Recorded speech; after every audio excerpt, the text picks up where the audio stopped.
ค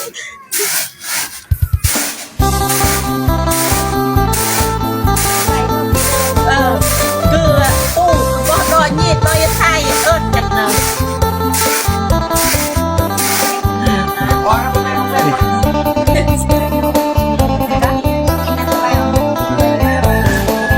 โอ้ตำข้าวแบบโบราณโอ้ข้าวเม่าได้ทุกคนเนาะข้าวเม่าเนาะ เขาห้าไปบ่หันหน้าไปบ่ ข้าวเนี่ยก็ข้าวเม่าอ่ะ ไม่ได้มันมาไป ข้าวห่างเนาะโอ้บ่เคยได้เห็นดนเลยทุกคนเกือบ10 ปีแล้วบ่ได้เห็นข้าวห่างข้าวเม่าเนาะ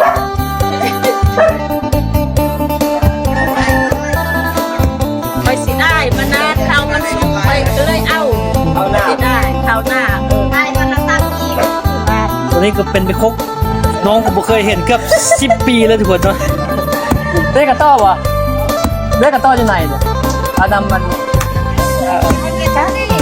จำนี่แล้วเราจะไปหา ดอกราชจะตุ้มจักละดิ แล้วอันนั้นจำนี่นะ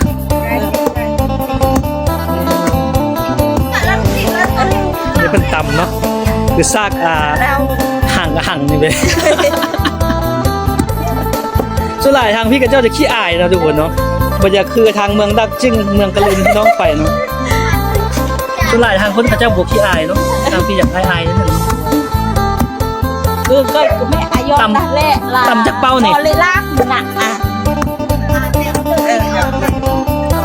เจ้าตำจากเป่า นี่แล้วหน่อยเดียวนี่ โอ้น่าเดี๋ยวจักกระสอบมันเป็นกระสอบเนาะหน่อยเดียว โอ้เป็นข้าวให้หรือข้าวนา เอาหน้า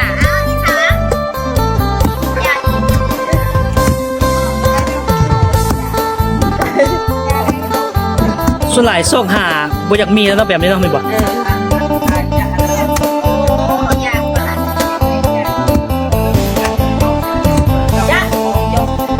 ตัวนี้ก็เป็นภาษาตะโอยทุกคนภาษาโอยกับเจ้าเนาะ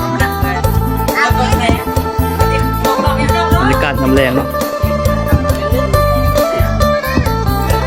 เริ่มมันซุบเห็นแล้วคลิปไปแล้วเนาะมืดๆอยู่